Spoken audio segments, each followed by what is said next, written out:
"A black single dad like you can't please a woman." She said it loud enough for the whole bar to hear gin in hand smile sharp as glass. A few people laughed. One looked away. But the man at the end of the bar, the one she thought would shrink, leaned in close and said, "Wanna bet?" Dion Badges. The silence after those two words lasted maybe 3 seconds. But it stretched long enough for Serena to feel her smile falter. She recovered quickly, she always did, and let out a short laugh, the kind designed to remind everyone she was still in control. "Cute," she said, tilting her glass toward him. "Real cute." But Felix didn't smile back. He didn't perform the way men usually did when she cornered them. He simply held her gaze, took one last sip of his bourbon, and set the glass down without a sound. There was something in his stillness that unsettled her, the way he wore composure, not like a costume, but like skin. Serena turned back to her friends, expecting them to fill the awkward air with noise. And they did. Her best friend Jessica leaned in with a grin. "Girl, you are brutal." Another woman at the table laughed, though the sound came out thin. But across the booth, a man named Derek, one of those quiet types Serena never paid much attention to, just looked at his drink and said nothing. His silence was louder than the laughter. Serena didn't notice.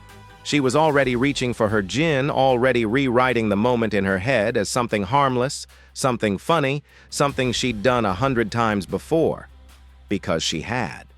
Serena Harper was 30 years old, a senior strategist at one of the city's fastest-growing marketing firms, and she moved through the world with the kind of confidence that came from never being wrong, or at least never being told she was.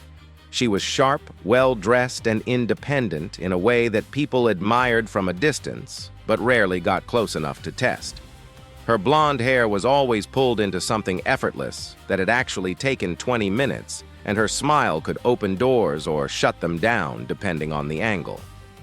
She chose men the way she chose campaigns, calculated, controlled, disposable when they underperformed.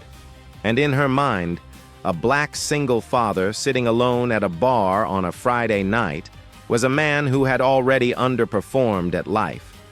She didn't think of herself as prejudiced. She would never use that word.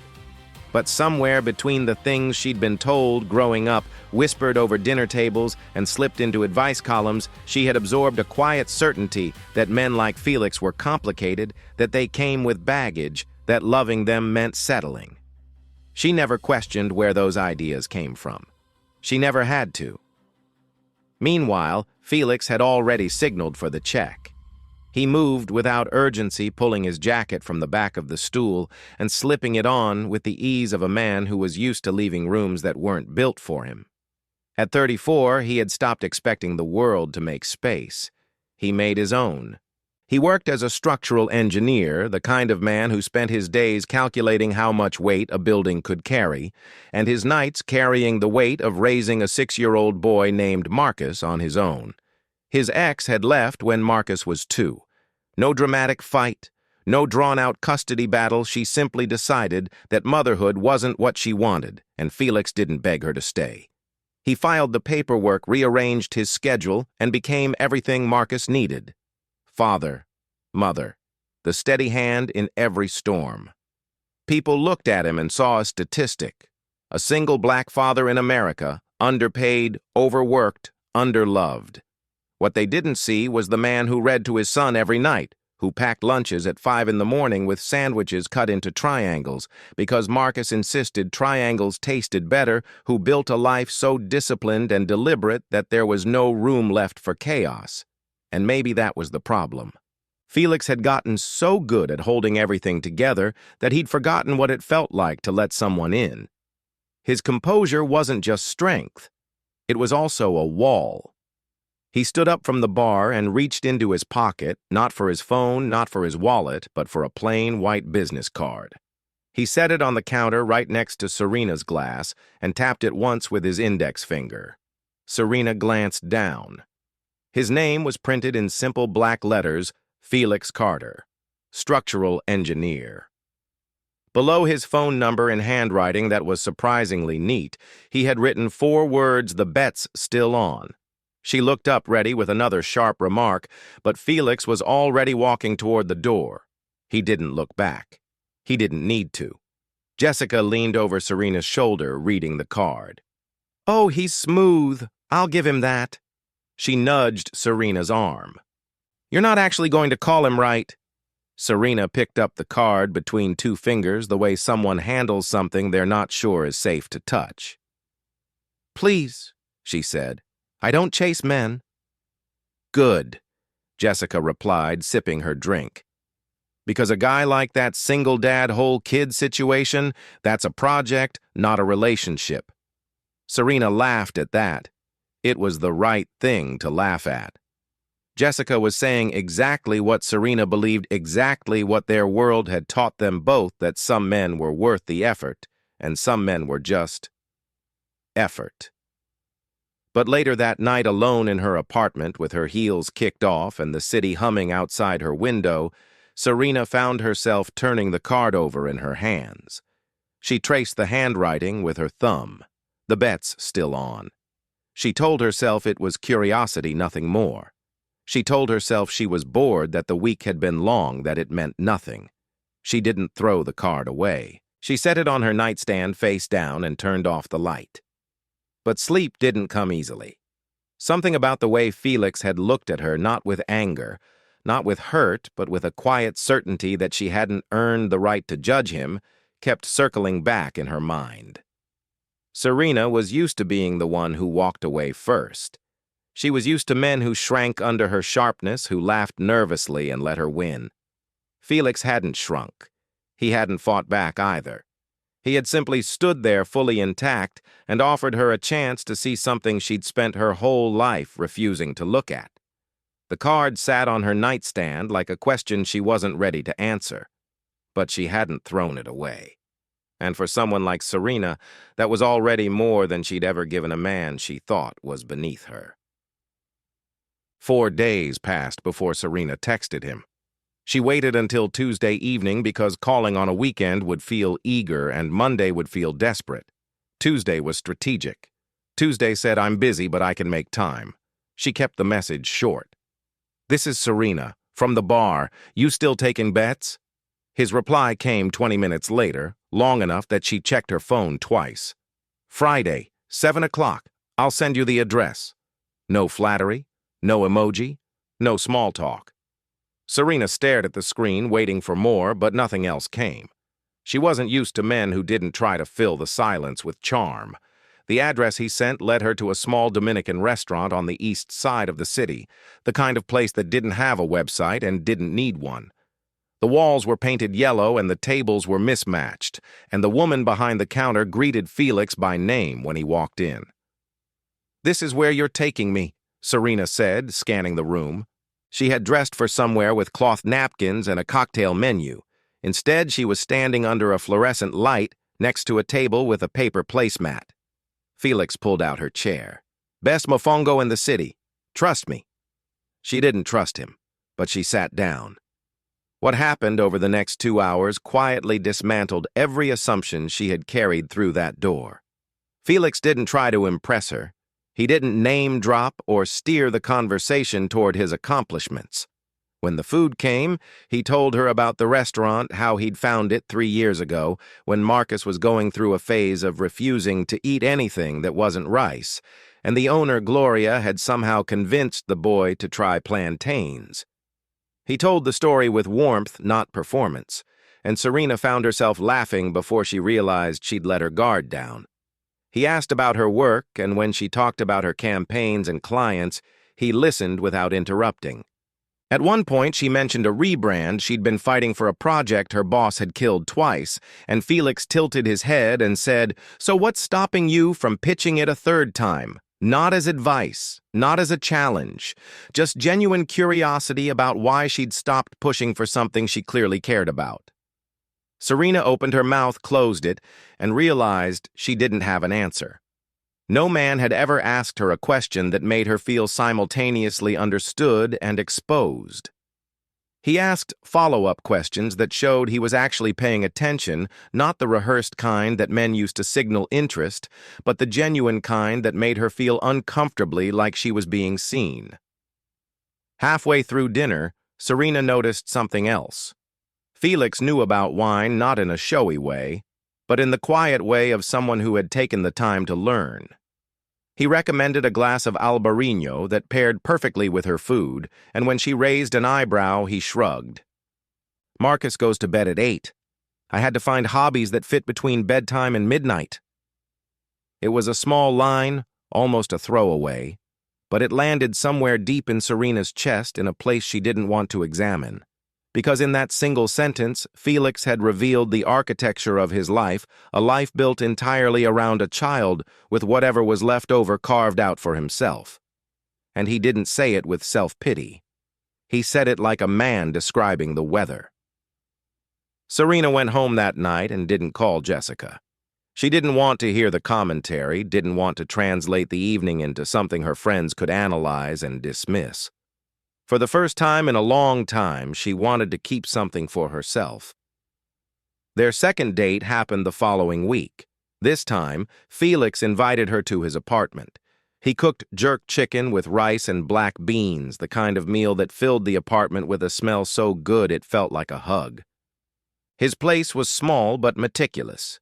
Books lined a shelf by the window engineering manuals next to novels next to a children's picture book about dinosaurs. The couch had a dent on one side where someone small clearly sat every evening. And on the refrigerator, held up by a magnet shaped like a rocket ship, was a crayon drawing of two stick figures, one tall, one short, holding hands under a yellow sun. Serena stood in front of that drawing longer than she meant to. The tall figure had been colored in brown crayon, careful and deliberate. The short one had a huge smile that took up most of his face. Above them, in wobbly handwriting, it said, "Me and Dad." "Marcus made that on his first day of kindergarten," Felix said from the kitchen, not looking up from the stove. "His teacher asked the kids to draw their family. Most kids drew 4 or 5 people. Marcus drew 2 and said that was enough." Something shifted in Serena's chest, a crack barely perceptible in the wall she had spent years building. She turned away from the drawing before Felix could see her face. Over dinner, she watched him more carefully than she had at the restaurant. The way he moved through his own kitchen, confident, unhurried, completely at home, in a domesticity that most men she knew would have considered beneath them. He refilled her water glass without being asked. He remembered she'd mentioned hating cilantro during their first date and had adjusted the recipe. Small things. Invisible things. The kind of things that most people never notice until they're gone. He didn't apologize for the size of his apartment. He didn't make excuses for the toy truck peeking out from under the couch. He simply existed in his life without shame, and that unshakable ease was starting to feel like a challenge Serena hadn't agreed to, because she was used to being the impressive one. In every relationship she'd ever had, she was the prize the one men tried to win, tried to keep, tried to measure up to. But sitting at Felix's small dining table eating food he'd made with his own hands in an apartment held together by love and discipline and crayon drawings, Serena felt something she hadn't expected. She felt like she was the one who didn't measure up. She didn't like that feeling. Not at all. The call came on a Thursday, right when they were supposed to meet for their third date. Serena was already dressed, already checking her reflection, already rehearsing the version of herself she wanted Felix to see. Then her phone buzzed. "Marcus has a fever. Need to stay home tonight. I'm sorry." That was it. No negotiation, no alternative plan, no promise to make it up to her. Just a fact delivered without hesitation. His son was sick. Everything else came second. Serena sat on the edge of her bed, phone in hand, and felt the irritation rise before she could stop it. She had rearranged her evening for this. She had turned down drinks with coworkers. And now she was sitting alone in a dress she'd spent 20 minutes choosing, canceled by a 6-year-old with a temperature. She typed 3 different responses and deleted all of them. The first was understanding, the second was cold, the third was honest, "I'm disappointed," but she couldn't bring herself to send it because she knew how it would sound. What kind of woman competes with a sick child? The kind who had never been asked to share the spotlight before. An hour later, Serena did something she didn't plan. She stopped at a deli, picked up soup and crackers, and drove to Felix's apartment. She told herself it was a casual gesture, the kind of thing anyone would do. But her hands were tight on the steering wheel and her heart was beating faster than it should have been for someone delivering chicken noodle soup. Felix opened the door in a t-shirt and sweatpants, surprise clear on his face. "You didn't have to do this." "I know," Serena said, holding up the bag. "But I was in the neighborhood." She wasn't. They both knew it. He let her in. The apartment was dimmer than before the lights turned low. Marcus was curled up on the couch under a blanket that had cartoon dinosaurs on it, the same dinosaurs from the picture book on Felix's shelf. The boy's cheeks were flushed, his eyes glassy with fever, but when he heard the door close, he turned his head and looked at Serena with open curiosity. "Hi," Serena said, suddenly unsure of what to do with her hands. Marcus studied her for a moment with the fearless honesty that only children possess. Then he spoke, his voice small and raspy from the fever. "Are you my dad's friend? He said he doesn't have many friends." The words hit Serena like a stone dropped into still water. She glanced at Felix, who was standing in the kitchen doorway with an expression she hadn't seen before, not embarrassment exactly, but something more vulnerable, something exposed. For the first time, she saw past the composure, past the steady hands and the calm voice, and glimpsed something he never showed anyone, the loneliness of a man who had built his entire world around his son and left no room for himself. "Yeah," Serena said softly, turning back to Marcus. "I'm your dad's friend." Marcus nodded, satisfied with that answer, and pulled the blanket tighter around himself. "Good. He needs more friends." Felix set up the soup in the kitchen without saying much. Serena sat on the edge of the couch, close enough that Marcus's small feet were almost touching her leg. She watched the boy drift in and out of sleep, his breathing slow and heavy, and something rearranged itself inside her.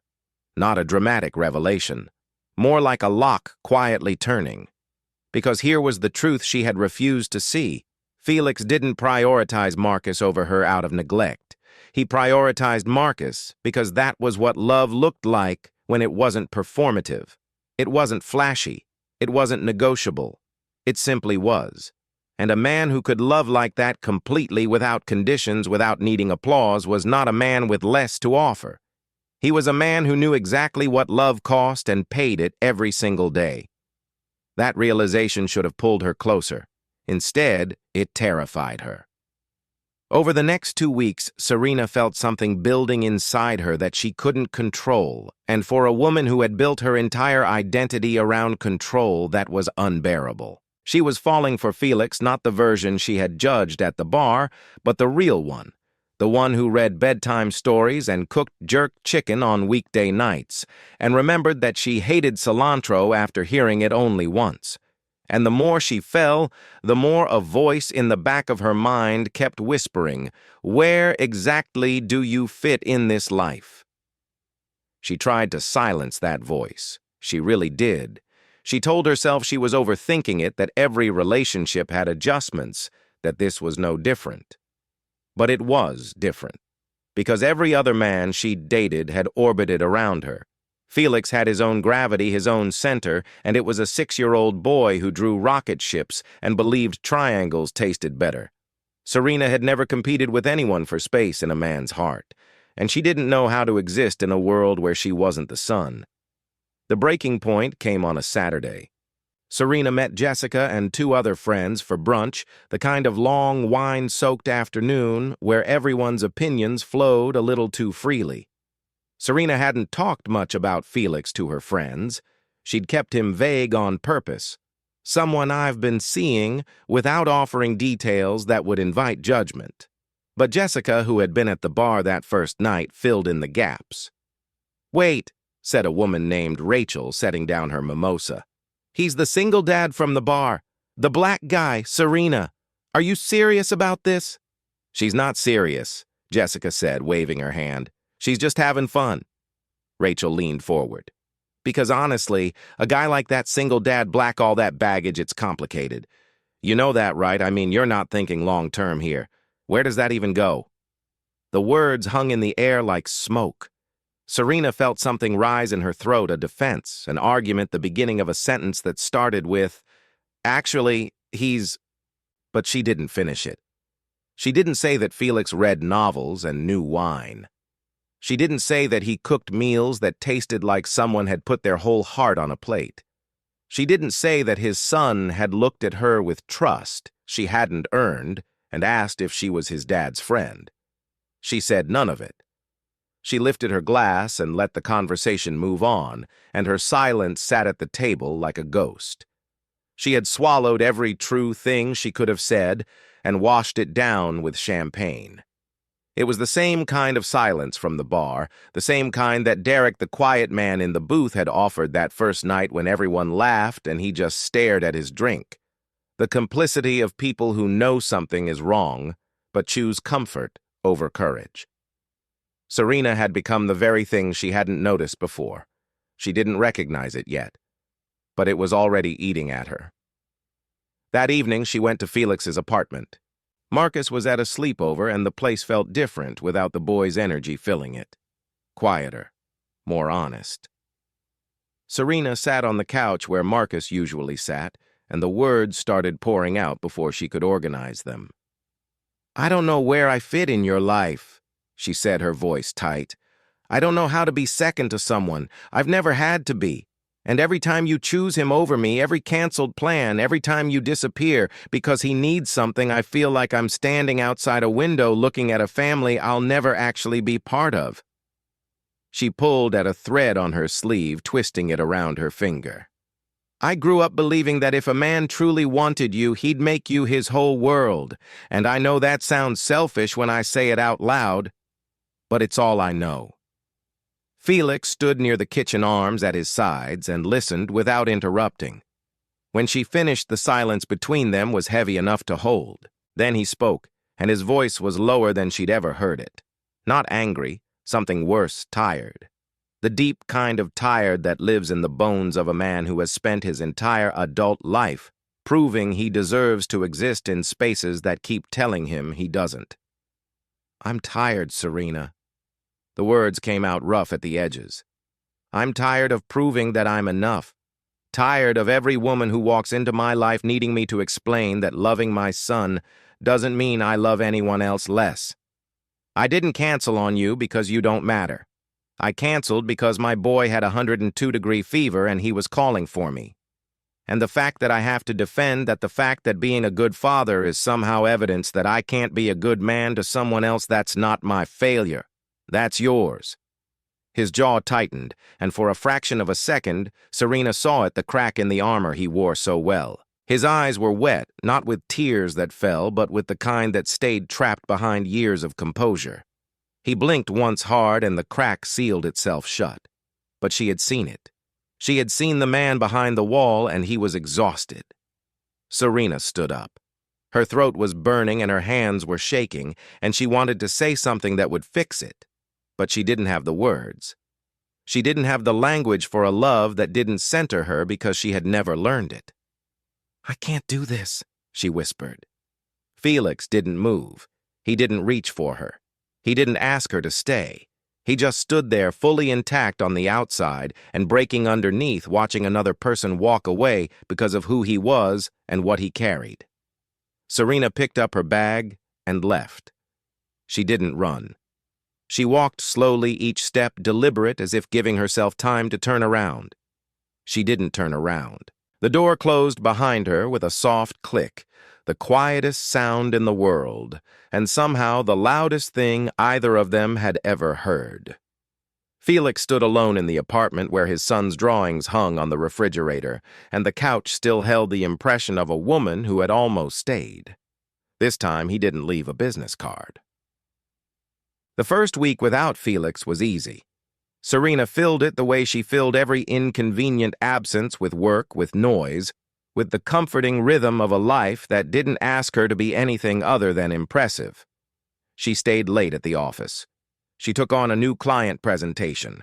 She went to drinks with Jessica on Wednesday and laughed in all the right places. But by the second week, the emptiness found her. It didn't come all at once. It crept in through small, ordinary moments, standing in line at a coffee shop and seeing a father hold his daughter's hand, hearing a child laugh in a grocery store aisle, driving past the east side of the city, and spotting the yellow walls of a Dominican restaurant she hadn't earned the right to return to. Each time something tightened in her chest, and each time she pushed it down. At night, the arguments came. Long, looping conversations she held with herself in the dark building, her case the way she built campaigns, airtight, logical, bulletproof. She had been reasonable. She had been honest about her limits. She wasn't obligated to reshape her entire life around a man and his child.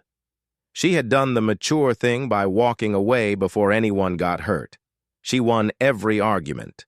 And every morning she woke up feeling worse than the night before. Because the truth kept surfacing no matter how many times she buried it. It came in the form of a boy's voice, raspy with fever, asking a question so simple it had no defense against it. "Are you my dad's friend?" He said he doesn't have many friends. Marcus hadn't asked if she was perfect. He hadn't asked if she was ready. He hadn't asked if she could handle the complexity of loving a man who came with responsibilities. He had only asked if she was there. And she had said yes, and then she left. That was the part she couldn't argue away. Serena sat in her apartment on a Sunday afternoon, the city gray and quiet outside her window, and finally allowed herself to think the thought she had been running from she had not been put second. Felix had never treated her as less. He had canceled one evening because his son was sick, a son who called for him in the middle of the night, who trusted him to be there, who had drawn a picture of just the two of them and called it a family. Felix hadn't chosen Marcus over her. He had simply refused to abandon his child to prove his worth to a woman who shouldn't have needed proof. The problem had never been Felix's priorities. The problem was that Serena had never loved anyone enough to not be the center. She had mistaken selfishness for standards and fear for clarity, and the world had always let her get away with it because the world rewards women who walk away looking strong even when they're running. She wasn't strong. She was terrified. And the thing she feared most wasn't being second. It was being close enough to someone to be truly known and found lacking. She thought about the women she admired, the ones in magazines, in boardrooms, in her own office, and realized that every model of love she'd ever absorbed was transactional. Love was something you won, something you deserved when you were impressive enough, thin enough, successful enough. Nobody had ever told her that real love might ask her to sit on a couch next to a sick child and just be there. Nobody had taught her that the most powerful thing a man could do wasn't sweep her off her feet. It was get up at 5:30 every morning and build a world where a little boy felt safe. Across the city, Felix's life continued the way it always had. He woke at 5:30, made breakfast, packed Marcus's lunchbox with sandwiches cut into triangles, and drove his son to school before heading to work. He came home, cooked dinner, read a chapter of a book about a dinosaur detective that Marcus had been obsessed with for 3 weeks straight. He did everything right. He kept every promise. And in the quiet, after Marcus fell asleep, he sat at the kitchen table with a glass of bourbon and let the stillness settle around him like dust. He didn't call Serena. He didn't expect her to call.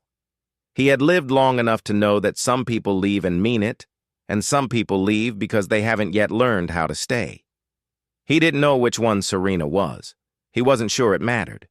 What he did know was that he couldn't afford to break, not because he was invincible, but because there was a boy in the next room who needed his father to be whole in the morning. That was the bargain Felix had made with himself years ago, feel everything but fall apart later. The problem was that later never came. There was always another morning, another lunch to pack another small hand reaching for his. On a Tuesday evening, Marcus sat at the kitchen table doing a coloring page a rocket ship because everything in Marcus's world eventually became a rocket ship, and looked up at his father with the directness that only a 6-year-old can manage. "Dad, is Miss Serena coming back?" Felix kept his eyes on the dishes in the sink. His hands stayed steady the way they always did, but his jaw shifted slightly. "I don't know, buddy." Marcus considered this crayon hovering over the page. "I liked her. She brought me soup when I was sick." "I know." "Maybe she's just busy," Marcus said with the generous logic of a child who still believed that people who were kind to you once would always come back. Felix dried his hands on a towel and sat down next to his son. He didn't explain. He didn't correct. He just sat there close enough that their elbows almost touched and watched Marcus color the rocket ship red. It was a Thursday when Serena showed up at Felix's door. She didn't call first. She didn't text. She simply drove there after work still in her office clothes with nothing in her hands and no speech prepared.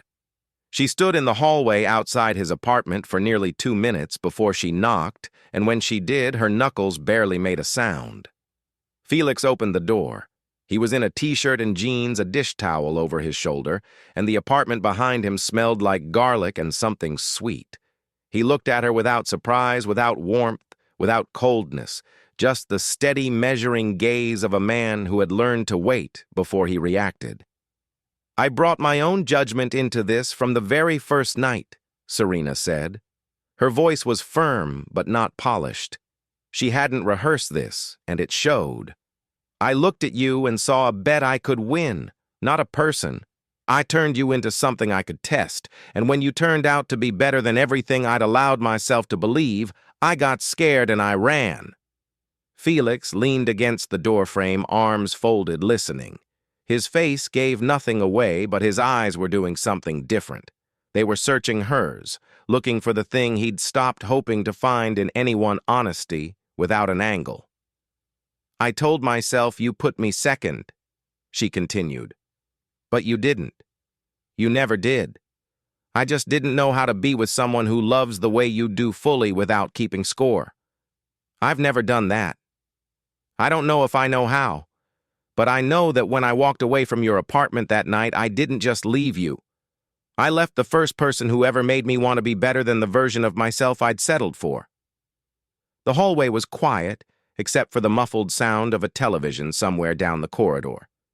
Felix studied her face for a long moment, his expression unreadable. "Do you understand?" he said slowly. "Or do you just feel guilty?" The question landed like a blade. Serena felt her throat tighten, felt the instinct to say the right thing, the smooth, strategic thing that would close the deal. But she was standing in a hallway under fluorescent lights, and the man in front of her had never once asked her to be impressive. He had only ever asked her to be real. "I don't know if I understand everything," she said.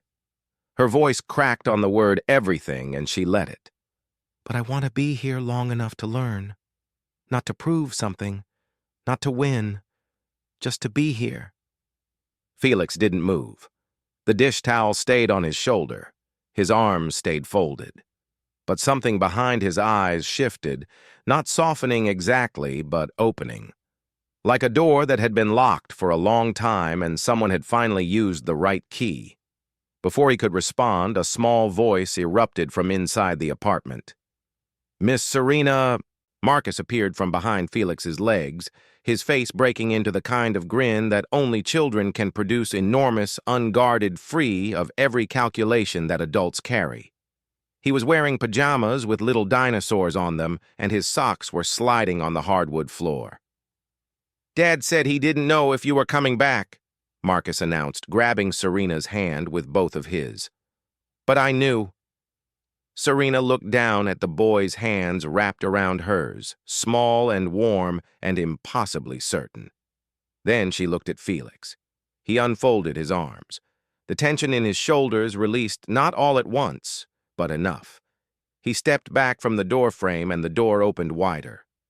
"I don't need to bet anymore," Felix said quietly. "I just need you to understand." Serena stepped through the door, not into a fairy tale, not into a love story tied with a ribbon, She stepped into an apartment that smelled like dinner, where a 6-year-old was already pulling her toward the kitchen to show her his latest drawing, where the crayon portrait of 2 stick figures still hung on the refrigerator, though now Serena noticed there was a new drawing beside it. 3 figures this time. The third one was taller than Marcus, but shorter than his dad, and she had long yellow hair drawn in uneven lines. Marcus hadn't labeled it yet, but he didn't need to. He had drawn her into his world before she had even found her way back. Felix followed them into the kitchen, the dish towel still on his shoulder, and began setting a third plate on the table without being asked. No ceremony, no grand gesture. Just a plate, a fork, a glass of water, the quiet machinery of a family making room. The apartment was warm, the light was soft, and somewhere between the sound of a child's laughter and the quiet clink of a plate being set down the bet that started in a bar on a Friday night finally found its answer. She had once asked him how a black single father could make a woman happy. The answer was never in words. It was in a door that opened, in a child who remembered her name, in a man who didn't need to prove a thing, he only needed her to see what had been there all along. If this story reminded you of someone, maybe someone who's been judged before they were known, or someone who's still learning how to love without needing to be the center of it, share it. And if you've ever been the Felix in your own story, or even the Serena, tell me about it in the comments. I'd love to hear your story. And if you haven't already, subscribe so you don't miss the next one. These stories only find the right people when you help them travel.